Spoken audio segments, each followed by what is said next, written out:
ಬೆಳಗಿನ ಶುಭೋದಯಗಳು ಮಕ್ಕಳ. 10ನೇ ತರಗತಿಯ ಈ ಬೆಳಗಿನ ಈ ಕ್ಲಾಸ್ ಕಾರ್ಯಕ್ರಮಕ್ಕೆ ನಿಮ್ಮೆಲ್ಲರಿಗೂ ಸ್ವಾಗತವನ್ನು ಕೋರ್ತಾ, ನಾನು ಶಿವಕುಮಾರ್ ಭೋ ಅಂತೇಳಿ ಗಣಿತ ಶಿಕ್ಷಕರು. ಕಳೆದ ಪೀರಿಯಡಲ್ಲಿ 10ನೇ ತರಗತಿಗೆ ಪರೀಕ್ಷಾ ದೃಷ್ಟಿಯಿಂದ 7 ರಿಂದ 8 ಅಂಕಗಳನ್ನು ಹೇಳುವಂತಹ ಒಂದು ಮುಖ್ಯವಾದಂತಹ ಅಧ್ಯಾಯ ನಿರ್ದೇಶಾಂಕಗಳ ಬಗ್ಗೆ ಕಲಿಸಿಕೊಡ್ತಾ ಇದ್ದಾರೆ. ಇಂದಿನ ಅವಧಿಯಲ್ಲಿ ಕಲಿಕಾಂಶಗಳನ್ನು ನಾವು ಅವಲೋಕನ ಮಾಡಿದಾಗ ದೂರದ ಸೂತ್ರ, ಭಾಗ ಪ್ರಮಾಣ ಸೂತ್ರ, ತ್ರಿಭುಜದ ವಿಸ್ತೀರ್ಣವನ್ನು ಕಂಡುಹಿಡಿಯಲಿಕ್ಕೆ ಬಳಸ್ತಕ್ಕಂತಹ ಸೂತ್ರ, ಇವನ್ನ ಸ್ಥೂಲವಾಗಿ ಹೇಳ್ತಾ ದೂರ ಸೂತ್ರವನ್ನ ಬಿಡಿಸ್ತಕ್ಕಂಥದ್ದು ಹೇಗೆ, ದೂರ ಸೂತ್ರ ಏನು ಅನ್ನೋದನ್ನ ತಿಳಿಸಿಕೊಟ್ಟಿದ್ದ ಮಕ್ಕಳ. ಯಾರಾದ್ರೂ ಒಬ್ರು ದೂರ ಸೂತ್ರವನ್ನ ಹೇಳಿದ್ರೆ ಅದನ್ನ ಬರೀತೇವೆ. D is equal to square root of x2 minus x1 whole square plus y2 minus y1 whole square. ಹೌದಾ ಮಕ್ಕಳ? ಸರಿನಾ? ಇದರ ಮೇಲೆ ಸರಳವಾಗಿರ್ತಕ್ಕಂತಹ ಲೆಕ್ಕಗಳನ್ನ ನನ್ನ ದಿವಸ ಮಾಡಿ ತೋರಿಸಿದರೆ, ಇವತ್ತು ಆ ನಿರ್ದೇಶಾಂಕ ಬಿಂದುಗಳಲ್ಲಿ ಋಣ ಬೆಲೆಗಳು ಸಿಕ್ಕರೆ, ಋಣ ಬೆಲೆಗಳನ್ನ ಕೊಟ್ಟಿದ್ರೆ ಅಂತಹ ಸಮಸ್ಯೆಗಳನ್ನ ಬಿಡಿಸ್ತಕ್ಕಂಥದ್ದು ಹೇಗೆ ಅನ್ನೋದನ್ನ ಸ್ವಲ್ಪ ನಾವು ನೋಡೋಣ ಮಕ್ಕಳ. ಅವು ಅಭ್ಯಾಸ 7.1 ಅದರಲ್ಲಿ ಒಂದು ಲೆಕ್ಕ ಇದೆ ಮಕ್ಕಳ, -5 7,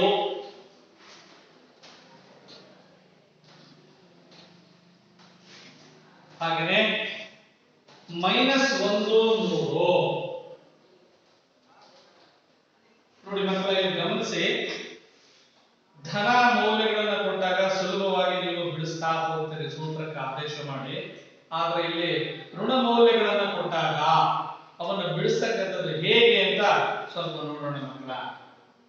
ನೋಡಿ, ಈಗ ಎರಡು ಬಿಂದುಗಳ ನಡುವೆ ಇರುವಂತಹ ದೂರವನ್ನ ಕಂಡುಹಿಡಿಯಿರಿ ಅಂತ ಹೇಳಿ ಎರಡು ನಿರ್ದೇಶಾಂಕಗಳನ್ನ ಕೊಟ್ಟಿದೆ. ಕೊಟ್ಟಿರುವಂತಹ ನಿರ್ದೇಶಾಂಕಗಳಲ್ಲಿ ಋಣ ಬೆಲೆ ಇದೆ. ಆ ಋಣ ಬೆಲೆಯನ್ನ ಮೂಲ ಸೂತ್ರಕ್ಕೆ ಹಾಕುವಾಗ ಸ್ವಲ್ಪ ಹುಷಾರಾಗಿ ಸಬ್ಸ್ಟಿಟ್ಯೂಟ್ ಮಾಡಿ ಅದನ್ನು ಸಿಂಪ್ಲಿಫೈ ಮಾಡಬೇಕು ಮಕ್ಕಳ. ಈಗ ನೋಡಿ, ಇಲ್ಲಿ ಇದನ್ನ ನಾವು x1 y1, ಇದನ್ನ x2 y2 ಅಂತ ಗುರುತಿಸ್ಕೊಳ್ತೀವಿ ಮಕ್ಕಳ. ನೋಡಿ, ಈಗ ಈ ತರ ಗುರುತಿಸ್ಕೊಂಡ್ರೆ ನಿಮಗೆ ಆ ಬೆಲೆಗಳನ್ನು ಆದೇಶ ಮಾಡ್ತಕ್ಕಂಥದ್ದು ತುಂಬಾ ಸುಲಭ ಆಗುತ್ತೆ ಅಂತ ಹೇಳಿ ನಾನಾದ್ರೂ ಭಾವಿಸ್ಕೊಳ್ತೇನೆ. ಈಗ D is equal to ಸೂತ್ರ ಬರ್ಕೊಂಡು x2 minus x1 whole square plus y2 minus y1 whole square. Thus equals x2 ಗೆ ನೋಡಿ -1 minus of x1 ಗೆ ನೋಡಿ -5.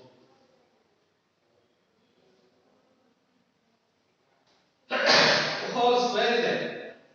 ನೋಡಿ, x2 ಗೆ -1 ಬರೆದಿದ್ರೆ ಮೈನಸ್ ಗೆ ಮೈನಸ್ ಅನ್ನು ಹಾಕಿದರೆ x1 ಅಂತಂದ್ರೆ ನೋಡಿ, ಇಲ್ಲಿ ಮೈನಸ್ ಇರೋದ್ರಿಂದ ಇಲ್ಲೊಂದು ಆವರಣ ಮಾಡಿಕೊಂಡು ಇದರಲ್ಲಿ ತೋರಿಸಿದ್ದಾರೆ ಮಕ್ಕಳಲ್ಲಿ. ಪ್ಲಸ್ ಹಾಕೋಣ. y2 ನೋಡಿ 3 ಮೈನಸ್ y1 ನೋಡಿ ಇಲ್ಲಿ 7 ಇದೆ.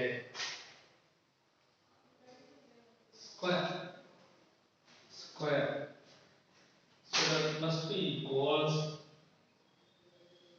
ನೋಡಿ, ಇಲ್ಲಿ -1 ಇದೆ, ಈ ಮೈನಸ್ ಇಂದ ಮೈನಸ್ ಪ್ಲಸ್ 5 ಹೋಲ್ ಸ್ಕ್ವೇರ್.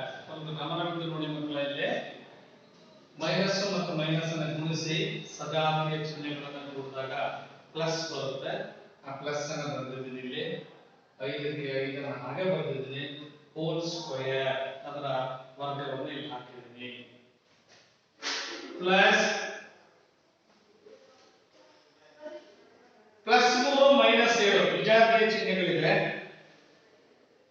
ನಾವು ಕಳಿಬೇಕು.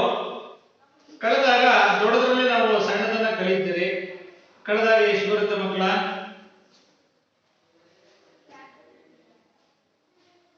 -7 + 3 ಅಂತಂದ್ರೆ -4 whole square is equal to square root of. ಇಲ್ಲಿ ನೋಡಿ ಪ್ಲಸ್ ಸೈಡ್ ಇದೆ, -1 ಇದೆ. ಪ್ಲಸ್ ಸೈಡ್ ದೊಡ್ಡದು, -1 ಸಣ್ಣದು. ದೊಡ್ಡದ್ರಲ್ಲಿ ಸಣ್ಣದನ್ನ ಕಳೆಯಿರಿ, 4 ಬರುತ್ತೆ. ದೊಡ್ಡ ಸಂಖ್ಯೆ ಪಕ್ಕದ ಚಿಹ್ನೆ ಅಂತಂದ್ರೆ ಪ್ಲಸ್ ಹಾಕ್ತೀರಿ. +4 whole square plus -4 whole square.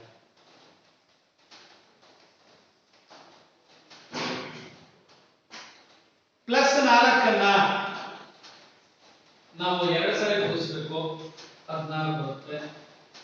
Plus half -4 ಮತ್ತು -4 ಎರಡು ಸಲ ಗುಣಿಸ್ತೀವಿ. ನೋಡಿ -4 into -4 minus into minus plus ಆಗುತ್ತೆ. 4 16 that must be equals 16 ಮತ್ತು 16 ಅಂದ್ರೆ 32 ಬಂತು. 32 ಬಂತು. ಇದರಲ್ಲಿ ಒಂದನ್ನ ವರ್ಗ ಸಂಖ್ಯೆಯನ್ನಾಗಿ ಮತ್ತೊಂದನ್ನ ವರ್ಗವಲ್ಲದ ಸಂಖ್ಯೆಯನ್ನಾಗಿ ಬರ್ಕೊಳ್ಳೋದು ಬರುತ್ತೆ. 32 ಹೇಗೋ 16 2 32 16 2 32. ನೋಡಿ 16ಕ್ಕೆ ವರ್ಗಮೂಲ ಇದೆ 4,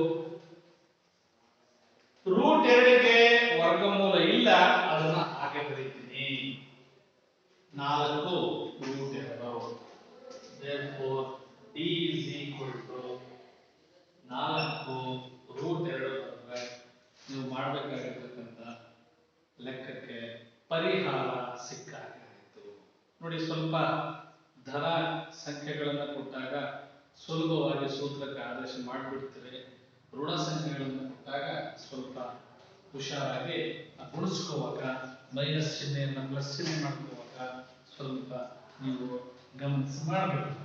ಈ ತರ ನಾವು ಎರಡು ನಿರ್ದೇಶಾಂಕಗಳನ್ನು ಕೊಟ್ಟಾಗ ಆ ಎರಡು ಬಿಂದುಗಳ ನಡುವೆ ಇರ್ತಕ್ಕಂತಹ ದೂರವನ್ನ d = 4 √2 ಅಂತೇಳಿ.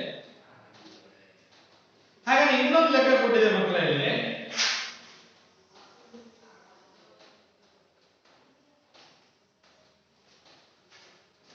AB ಮತ್ತು -A - B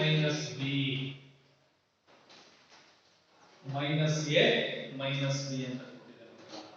ನೋಡಿ ಇಲ್ಲೂ ಕೂಡ ನೀವು ದೂರ ಸೂತ್ರವನ್ನು ಹಾಕುತ್ತೀರಿ. x2 - x1 whole square plus y2 - y1 whole square. So d is equal to square root of, ನೋಡಿ x1 ಗೆ a, y1 ಗೆ b, x2 ಗೆ -a, y2 ಗೆ -b. x1 y1 x2 y2 ಈ ತರ ನಮಗೆ ಬೀಜ ಪದಗಳನ್ನು ಕೊಟ್ಬಿಟ್ಟು ನಿರ್ದೇಶಾಂಕಗಳಲ್ಲಿ ಆ ಎರಡು ಬಿಂದುಗಳ ನಡುವಿನ ದೂರವನ್ನು ಕಂಡುಹಿಡಿಯಿರಿ ಅಂತ ಕೇಳ್ತಾರೆ ಮಕ್ಕಳ. ಆವಾಗ ನೋಡಿ ನೀವು ಹೇಗೆ ಬಿಡಿಸ್ತೀರಿ ಅಂತ ಹೇಳಿ. ನೋಡಿ ಆ ಕೊಟ್ಟಿರ್ತಕ್ಕಂತಹ ಬೆಲೆಗಳನ್ನೇ ನೀವು ಆದೇಶ ಮಾಡ್ಕೊಳ್ತಾ ಬಿಡಿಸ್ತಾ ಹೋಗಿ. ಈಗ ಸೂತ್ರದಲ್ಲಿ ಬರೆದ ಹಾಗೆ x2 ಅಂತಂದ್ರೆ -a ಮೈನಸ್ ಹಾಫ್, x1 ಅಂತಂದ್ರೆ a ಬರುತ್ತೆ ಪ್ಲಸ್ y2 ಅಂತಂದ್ರೆ -b ಮೈನಸ್ ಹಾಫ್, y1 ಅಂತಂದ್ರೆ b ಇದೆ ಮಕ್ಕಳ. ಈ ತರ ಬರ್ಕೊಂಡಿದ್ದೀನಿ. So d equals square root of, ನೋಡಿ ಎರಡು ಸರಿಯಾದ ಚಿಹ್ನೆಗಳಿವೆ, ಮೈನಸ್ ಮತ್ತು ಮೈನಸ್. ಮೈನಸ್ ಎ ಅನ್ನ ಮೈನಸ್ ಎ ಜೊತೆಗೆ ಕೂಡಿದ್ರೆ ಮೈನಸ್ 2a ಹೋಲ್ ಸ್ಕ್ವೇರ್ ಬರುತ್ತೆ ಪ್ಲಸ್ ಹಾಗೆ ಇಲ್ಲಿ ಗಮನಿಸಿ ಒಂದು ಮೈನಸ್ ಬಿ ಅನ್ನ ಮತ್ತೊಂದು ಮೈನಸ್ ಬಿ ನ ಜೊತೆಗೆ ಮೊತ್ತ ಮಾಡ್ತೇವೆ minus 2b whole square. So d is equal to square root of minus ಅಲ್ಲ ನೀವು ಎರಡು ಸರಿ ಗುಣಿಸಬೇಕಾಗುತ್ತೆ ಟು ದಿ ಪವರ್ ಆಫ್ 2 ಇರೋದ್ರಿಂದ ಟು ದಿ ಪವರ್ ಆಫ್ 2 ಇರೋದ್ರಿಂದ you must multiply minus 2 times. Minus ಅನ್ನ ಎರಡು ಸರಿ ಗುಣಿಸಿದ್ರೆ ಏನಾಗುತ್ತೆ ಪ್ಲಸ್ ಆಗುತ್ತೆ. ಎರಡನ್ನ ಎರಡು ಸರಿ ಗುಣಿಸಿದ್ರೆ 4 ಆಗುತ್ತೆ. a ಅನ್ನ ಎರಡು ಸರಿ ಗುಣಿಸಿದ್ರೆ a ಸ್ಕ್ವೇರ್ ಬರುತ್ತೆ. ನೋಡಿ ಇಲ್ಲಿ minus 2a into minus 2a minus into minus plus 2 into 2 4 a into a square ಈ ತರ ಗುಣಿಸ್ಬೇಕು. ಹಾಗೆ ಇಲ್ಲಿ ಬರ್ರಿ ಪ್ಲಸ್ ಹಾಕಿ ಮೈನಸ್ 2b ಇದೆ ನೋಡಿ minus 2b into minus 2b minus into minus plus ಆಗುತ್ತೆ 2 2 4 ಆಗುತ್ತೆ b ಇಂಟು b ಸ್ಕ್ವೇರ್ ಆಗುತ್ತೆ plus 4 b square. So d is equal to square root of ನೋಡಿ 4a square plus 4g square ಅಲ್ಲಿ ಸಾಮಾನ್ಯವಾಗಿರತಕ್ಕಂಥದ್ದನ್ನ ಅಪವರ್ತನವನ್ನಾಗಿ ತೆಗೆದುಕೊಂಡ್ರೆ ಏನನ್ನ ಹೊರಗೆ ತೆಗೆಯಬಹುದು ಎರಡೂ ಸೈಡ್ ಇರತಕ್ಕಂಥದ್ದು ಯಾವುದು 4 ಇದೆ ಆ 4 ಅನ್ನು ಹೊರಗೆ ತೆಗೆದಿ. ಇನ್ನು ಆವರಣದಲ್ಲಿ ಏನು ಉಳಿತು a ಸ್ಕ್ವೇರ್ ಪ್ಲಸ್ ಇಲ್ಲಿ 4 ಅನ್ನ ಸಾಮಾನ್ಯ ಅಪವರ್ತನವನ್ನಾಗಿ ಹೊರಗಡೆ ಬರ್ಕೊಂಡಿದ್ರಿ. ಇನ್ನು ಒಳಭಾಗದಲ್ಲಿ ಉಳಿದಿತ್ತು b square.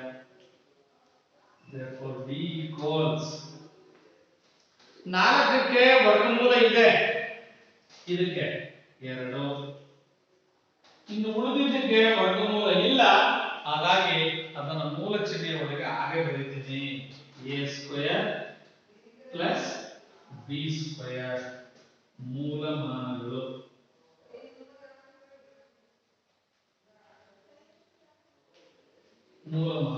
So this is the distance between two points. The points a b minus a minus b. ಅರ್ಥ ಆಯ್ತಾ? ಈ ತರ ನಾವು ಸ್ವಲ್ಪ ನಿರ್ದೇಶಾಂಕಗಳ ಬಿಂದುಗಳಲ್ಲಿ ಕಷ್ಟವಾಗಿರ್ತದನ್ನ ಕೊಟ್ರೆ ಬಿಡಿಸ್ತಕ್ಕಂತಹ ಎಲ್ಲ ಬರ್ಕೊಂಡಿದ್ದೀರಿ ಅಂತ ಭಾವಿಸ್ಕೊಳ್ತಾನೆ. ನೋಟ್ಸ್ ಇಟ್ಕೊಂಡಿದ್ದೀರಿ, ಫಾಲೋ ಮಾಡ್ತಾ ಇದ್ದೀರಿ, ನೋಟ್ಸ್ ಬರ್ಕೊಳ್ತಾ ಇದ್ದೀರಿ, ಗೊತ್ತಾಗ್ತಾ ಇರತಕ್ಕಂಥದ್ದನ್ನ ಕೇಳ್ತಾ ಇದ್ದೀರಿ, ನನ್ನ ಜೊತೆಗೇನೆ ಲೆಕ್ಕ ಮಾಡ್ತಾ ಅರ್ಥ ಮಾಡ್ಕೊಳ್ತಾ ಬರ್ಕೊಳ್ತಾ ಇದ್ದೀರಿ ಅಂತ ಹೇಳಿ ಭಾವಿಸ್ಕೊಳ್ತಾರೆ. ಬರ್ಕೊಂಡಿದ್ದೀರ ಮಕ್ಕಳ ಕಳಿಸ್ತಾ ಈಗ. ಹಾಗಾದ್ರೆ ಅದೇ ಅಭ್ಯಾಸದಲ್ಲಿ ಇನ್ನು ಮುಂದುವರಿದಂತೆ ಸ್ವಲ್ಪ ಕಷ್ಟವಾದಂತಹ ಲೆಕ್ಕಗಳು ಇನ್ನು ಮುಂದೆ ಬರುತ್ತೆ. ಅವನ್ನ ಬಿಡಿಸ್ತಕ್ಕಂಥದ್ದು ಹೇಗೆ ಅಂತ ನೋಡೋಣ.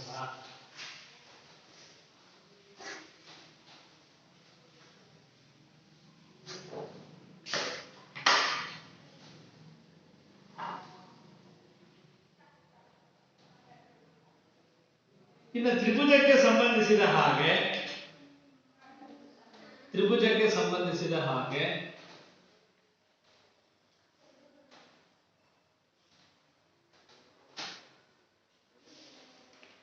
ಒಂದು ಲೆಕ್ಕವನ್ನು ಇಲ್ಲಿ ಕೊಟ್ಟಿದೆ. ಅದನ್ನ ಬಿಡಿಸ್ತಕ್ಕಂಥದ್ದು ಹೇಗೆ ಅಂತ ನೋಡೋಣ. ಸರಳ ರೇಖಾಗತವೇ ಅಂತ ಒಂದು ಕೇಳಿದೆ, ಅದು ಬೇಡ. ಬಿಂದುಗಳು ಕೇಳಿದೆ. 3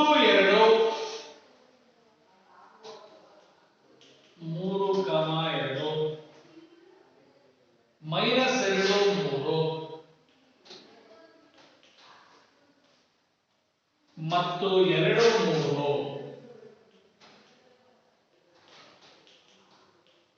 ಮತ್ತು 2 3 ಬಿಂದುಗಳಿಂದ ತ್ರಿಭುಜವು ಉಂಟಾಗುತ್ತದೆಯೇ? ಹೌದು ಎಂದಾದರೆ ಉಂಟಾದ ತ್ರಿಭುಜ ಯಾವುದು ಅಂತ ಹೆಸರಿಸಿ ಅಂತ ಕೇಳಿದೆ. ಇದನ್ನು ನಾವು ನಿರ್ದೇಶಾಂಕಗಳಾಗಿ ತಗೊಳ್ಳೋಣ. p 3, 2 q -2, -3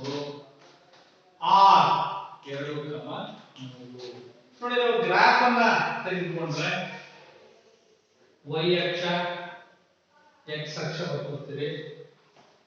ಇಲ್ಲಿ ಇವನ ಗುರುತಿಸ್ರಿ ಅಂತಂದ್ರೆ 1 2 3 -1 -2 -3 ಅಂತ ಬರುತ್ತದೆ.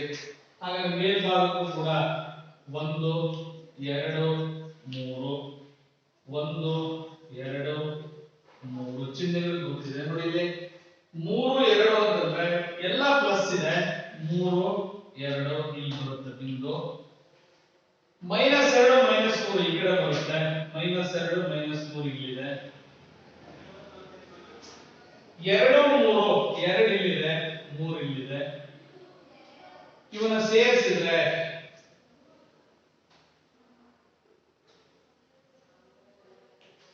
ಪದಮಗ್ಲ ತ್ರಿಭುಜ ಉಂಟಾಗುತ್ತೆ. ಅದು ಎಂತಹ ತ್ರಿಭುಜ ಅಂತ ಹೇಳಿ ನಾವು ಕಂಡುಹಿಡಿಯಬೇಕು. ನೋಡಿ ಇಲ್ಲಿ ಕೋನ ಮಾಪಕವನ್ನ ಇಟ್ಟು ಅಳತೆ ಮಾಡಿ ನೋಡಿದಾಗ ಅದು ಎಕ್ಸಾಕ್ಟ್ ಆಗಿ 90 ಡಿಗ್ರಿ ಬರೋದ್ರಿಂದ ನಾವು ಅದನ್ನ ಲಂಬ ಕೋನ ತ್ರಿಭುಜ ಆಗಿದೆ ಅಂತ ಹೇಳ್ತೀವಿ. ಇವನ್ನ ಹೆಸರಿಸ್ತಾ ಹೋಗಬಹುದು ಪಿ ಕ್ಯೂ ಮತ್ತು ಆರ್ ಅಂತ ಹೇಳಿ. ಕೊಟ್ಟಿರುವಂತಹದ್ದು ಲಂಬ ಕೋನ ತ್ರಿಭುಜ ಅಂತೇಳಿ ಸುಲಭವಾಗಿ ಪ್ರತ್ಯೇಕಿಸ್ತೇವೆ. ಅದನ್ನ ಮಾಡೋದು ಹೇಗೆ? ದೂರ ಪ್ರಮಾಣದ ಸೂತ್ರದಲ್ಲಿ ನೋಡಿ d is equal to square root of x2 minus x1 whole square plus y2 minus y1 whole square. ನೋಡಿ ಮೊದಲಿಗೆ ನಾನು ಇಲ್ಲಿ p q ಗೆ ತಗೊಳ್ಳೋಣ. p q is equal to square root of ನೋಡಿ p ಮತ್ತು q ಅಂದ್ರೆ ಇವೆರಡು x1 y1 x2 y2.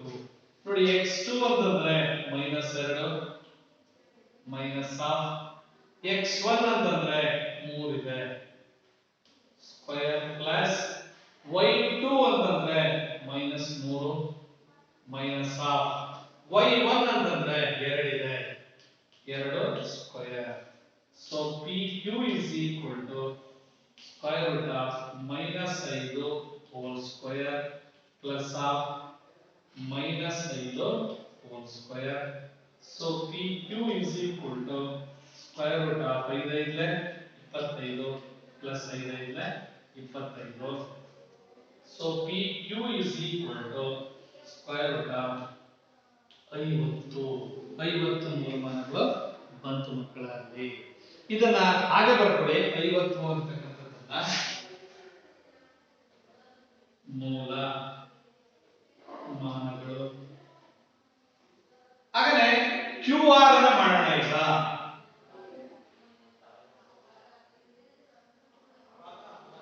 QR equals square root of ಈಗ ಇವನ್ನ ಬದಲಾವಣೆ ಮಾಡ್ಕೊಳ್ಳಿ. QR ಅಂತಂದ್ರೆ ಇದು x1 ಇದು y1 ಇದು x2 ಇದು y2. x2 ಅಂತಂದ್ರೆ 2 ಇದೆ ಮೈನಸ್ x1 ಅಂತಂದ್ರೆ -2 ಇದೆ ಹೋಲ್ ಸ್ಕ್ವೇರ್ ಪ್ಲಸ್ y2 ಅಂತಂದ್ರೆ 3 ಮೈನಸ್ y1 ಅಂತಂದ್ರೆ -3 ಹೋಲ್ ಸ್ಕ್ವೇರ್.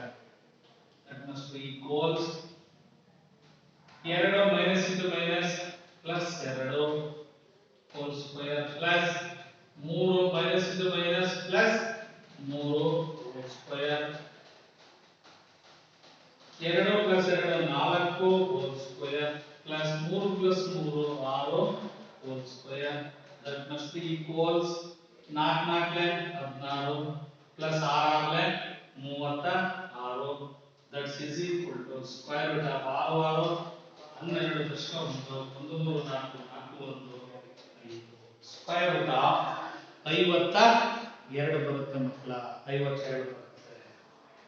ನೆಕ್ಸ್ಟ್ PR ಅನ್ನು ತೆಗೆದುಕೊಂಡ್ರೆ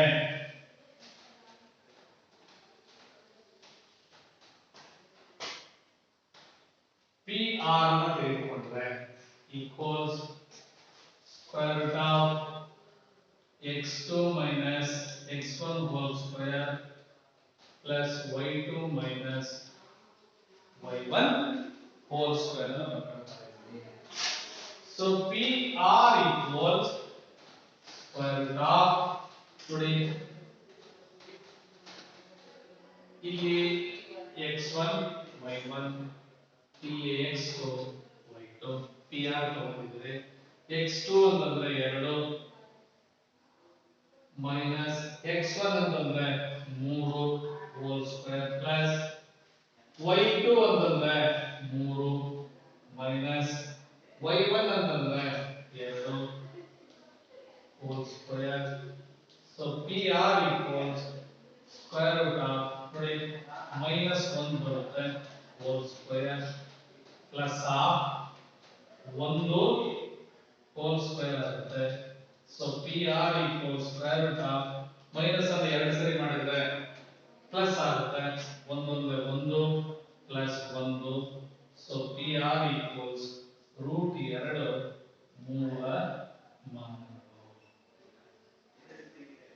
ಮೂಲ ಮಾನಗಳು. ನೋಡಿ ಮಕ್ಕಳ, ಇಲ್ಲಿ ನೀವು ಮಾಡಿರೋ ಹಾಗೆ ಇವುಗಳಲ್ಲಿ ಯಾವುದೇ ಎರಡು ದೂರಗಳ ಮೊತ್ತವು ಮೂರನೇ ದೂರಕ್ಕಿಂತ ಹೆಚ್ಚಾಗಿರುವುದರಿಂದ P, Q ಮತ್ತು R ಬಿಂದುಗಳು ತ್ರಿಭುಜವನ್ನ ಉಂಟು ಮಾಡುತ್ತವೆ. ಇಲ್ಲಿ ಪೈಥಾಗರಸ್ ಪ್ರಮೇಯದ ಪ್ರಕಾರ ನೋಡಿದಾಗ ಒಂದು ಲಂಬಕೋನ ಬರ್ತಾ ಇರೋದ್ರಿಂದಾಗಿ ನಾವು ತ್ರಿಭುಜ PQR ನ ಲಂಬ ಕೋನ ತ್ರಿಭುಜ ಅಂತ ಕರೀತೀವಿ ಮಕ್ಕಳ. ಇಲ್ಲಿ ನಾನು ಶಾರ್ಟ್ ಆಗಿ ಬರೆದಿದ್ದೀನಿ ಲಂಬಕೋ 3 ಅಂತ. ನೀವು ಅದನ್ನ ಲಂಬ ಕೋನ ತ್ರಿಭುಜ ಅಂತೇಳಿ ಅರ್ಥೈಸ್ಕೋಬೇಕು. ಲಂಬ ಕೋನ ತ್ರಿಭುಜ ಅಂತ ಅರ್ಥೈಸ್ಕೋಬೇಕು. ನಿಮ್ಮ ಜಾಮಿತಿ ಪೆಟ್ಟಿಗೆಯಲ್ಲಿ ಇರ್ತಕ್ಕಂತಹ ಕೋನ ಮಾಪಕಗಳನ್ನು ತೆಗೆದುಕೊಂಡು ಈ ಬಿಂದುವಿನ ಹತ್ರ ನೀವು ಇಟ್ಟು ನೋಡಿ, ಇಲ್ಲಿ ಎಕ್ಸಾಕ್ಟ್ ಆಗಿ ನಿಮಗೆ 90 ಡಿಗ್ರಿ ಬರುತ್ತೆ. ಹಂಗಾಗಿ ಉಂಟಾಗಿರುವಂತಹ ತ್ರಿಭುಜವನ್ನ ನಾವು ಲಂಬಕೋನ ತ್ರಿಭುಜ ಅಂತೇಳಿ ಕರೀತೀವಿ. ಸೊ ಇದ್ರ ಜೊತೆಗೆ ಬರ್ಕೊಂಡಿದ್ದೀರಾ ಅಂತ ಬರ್ಕೊಳ್ತಾ ಇದ್ದೀರಿ. ಗಡ್ ಬಳಸ್ಲಾ ಆಯ್ತಾ? ಗಡ್. ಹೀಗೆ PQR ತ್ರಿಭುಜವನ್ನ ನಾವು ಹೌದು ಅಂತ ಅನ್ಕೊಂಡು ಅದು ಯಾವ ವಿಧದ ತ್ರಿಭುಜ ಅಂತ ಕೇಳಿದ್ರೆ ಒಂದು ಲಂಬಕೋನ ಇರೋದ್ರಿಂದ ಅದನ್ನ ಲಂಬಕೋನ ತ್ರಿಭುಜ ಅಂತೇಳಿ ಸ್ಪಷ್ಟವಾಗಿ ಹೇಳಿದ್ವಿ. ಸೊ ಇದಾದ್ಮೇಲೆ ಇನ್ನೊಂದು ಲೆಕ್ಕವನ್ನ ಇಲ್ಲಿ ಕೊಟ್ಟಿದೆ ಮಕ್ಕಳ. ಅದು ಆ ಬಿಂದುಗಳು ಚೌಕದ ಶೃಂಗಗಳೇ ತೋರಿಸಿ ಅಂತ ಕೇಳ್ತಾನೆ. 1 7 4 2 ಹಾಗೆ ಮೈನಸ್ 1 1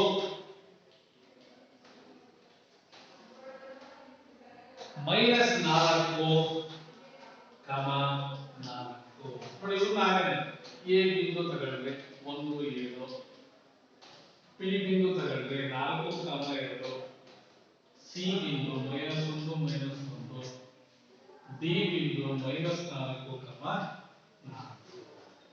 ಇದನ್ನ ನಾವು ಗ್ರಾಫ್ ಮೇಲೆ ಗುರುತಿಸೋದಾದ್ರೆ ಗ್ರಾಫ್ ಅನ್ನು ಹಾಕೊಳ್ತೇವೆ. x o x dash y dash o y. So 1 2 3 4 minus 1 minus 2 minus 3 minus 4 1 2 3 4 1 2 3 4. ಈಗ ನೋಡಿ 1 7 ಇದೆ, ಇಲ್ಲಿ 1 ಇದೆ, 7 ಅಂತಂದ್ರೆ ಈ ಸುಮಾರು ಬರುತ್ತೆ. 4 2 ಇಲ್ಲಿ ಬರುತ್ತೆ. ಮೈನಸ್ 1 ಮೈನಸ್ 1 ಮೈನಸ್ 1 ಮೈನಸ್ 1 ಇಲ್ಲಿ ಬರುತ್ತೆ. ಮೈನಸ್ 4 4 ಮೈನಸ್ ಪ್ಲಸ್ ಅಂತಂದ್ರೆ ಈ ಕಡೆ ಮೈನಸ್ 4 ಇಲ್ಲಿದೆ, 4 ಅಂದ್ರೆ ಇಲ್ಲಿ ಬರುತ್ತೆ. ಅವನ ಸೇರಿಸಿದೆ. ಈಗ ಇದನ್ನು ಸೇರಿಸಿದೆ, ಇದನ್ನು ಸೇರಿಸಿದೆ, ಇದನ್ನು ಸೇರಿಸಿದೆ, ಇದನ್ನು ಸೇರಿಸಿದೆ. ರೈಟ್? ನೋಡಿ ಈಗ ಅಲ್ಲಿ ಕೊಟ್ಟಿರ್ತಕ್ಕಂಥದ್ದು ಚೌಕದ ಶೃಂಗಗಳು ಆಗಿವೆ. ಇಲ್ಲಿ ಚೌಕಗಳನ್ನು ನೀವು ಹೆಸರಿಸ್ತಾ ಹೋಗಿ.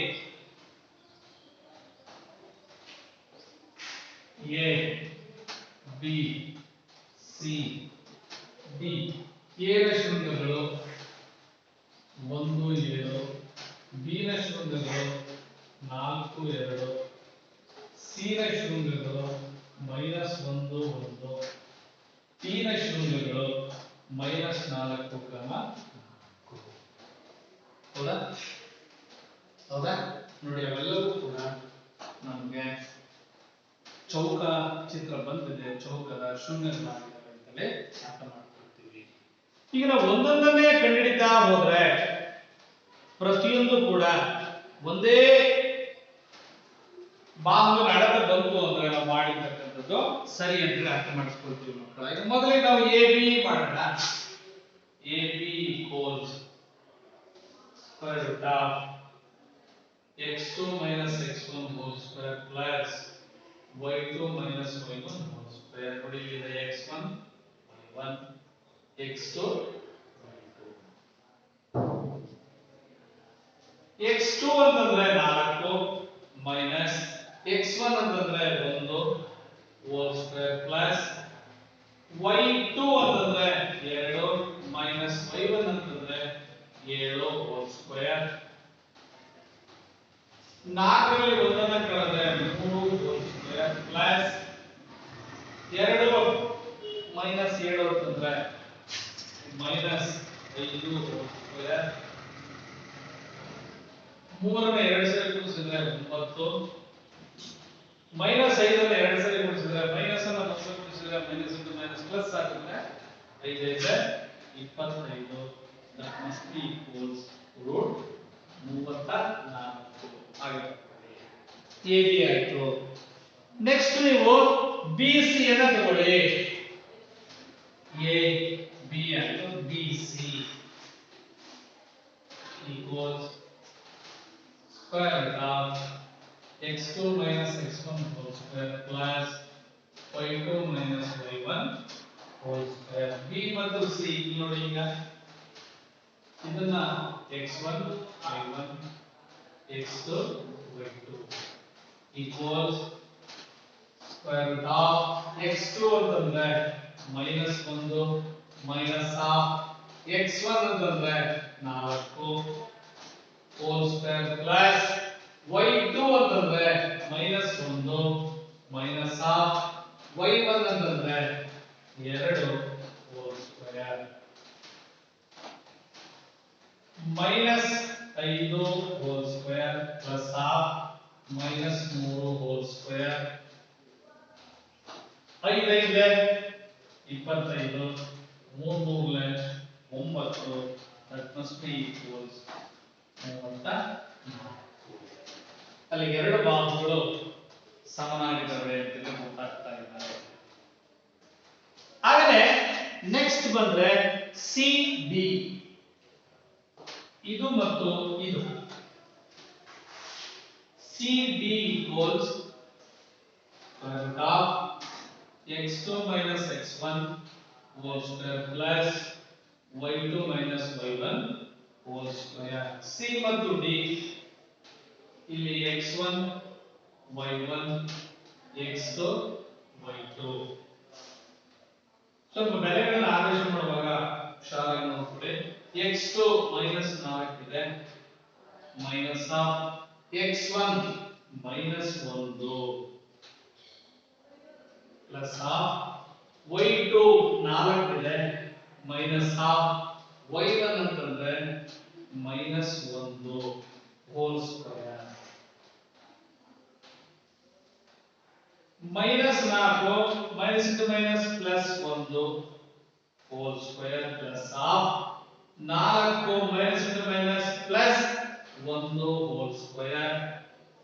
ಸೊ ಸ್ಕ್ವೇರ್ ರೂಟ್ ಆಫ್ ಒಂದು ಪ್ಲಸ್ ಮೈನಸ್ ಇದೆ, ವ್ಯತ್ಯಾಸ ಆಗುತ್ತೆ. -3 whole square plus 5 whole square. So square root of ಇದು 3 9.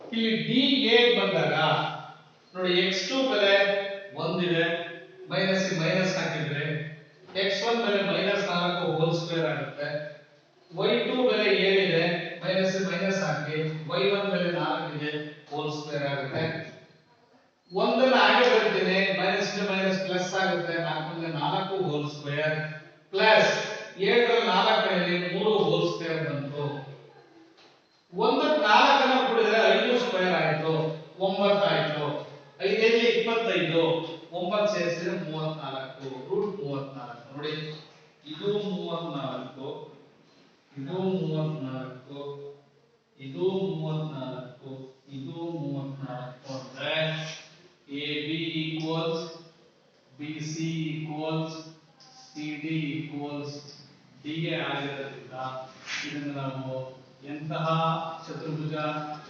ಆಕೃತಿ ಯಾವಾಗಿದೆ ಅಂತ ಹೇಳಿದ್ರೆ ಚೌಕ ಆಗಿದೆ ಅಂತ ಹೇಳ್ತೀವಿ. ಸೊ ಹೀಗೆ ಸ್ವಲ್ಪ ಕ್ಲಿಷ್ಟವಾದಂತಹ ಸಮಸ್ಯೆಗಳನ್ನ ಇವತ್ತು ಬಿಡಿಸಿದ್ದೀವಿ. ಇವನ್ನ ಅರ್ಥ ಮಾಡ್ಕೊಂಡಿದ್ದೀರಿ ಅಂತ ನಾನಾದ್ರೂ ಭಾವಿಸ್ಕೊಳ್ತೇನೆ. ಇದೇ ತರ ಅಭ್ಯಾಸದಲ್ಲಿ ಮತ್ತು ಉದಾಹರಣೆಯಲ್ಲಿ ಇನ್ನೂ ಅನೇಕ ಲೆಕ್ಕಗಳನ್ನು ಕೊಟ್ಟಿದ್ದಾರೆ. ನೀವು ಪ್ರಯತ್ನ ಪಡೆದ ಮಕ್ಕಳ ಬರದೇ ಇದ್ದರೆ ಮುಂದಿನ ಅವಧಿಯಲ್ಲಿ ತೋರಿಸ್ತೇನೆ. ಅಭ್ಯಾಸ 7.1ರಲ್ಲಿ ಉಳಿದಿರುವಂತಹ ಲೆಕ್ಕಗಳೇ ಮುಂದಿನ ತರಗತಿಗೆ ನಮ್ಗೆ ಕೊಡ್ತಾ ಇರತಕ್ಕಂತಹ ಮನೆ ಕೆಲಸ. ಇದುವರೆಗೂ ಈ ತರಗತಿಯನ್ನು ಕೇಳಿದ್ದಕ್ಕೆ ನಿಮಗೆ ಧನ್ಯವಾದಗಳು.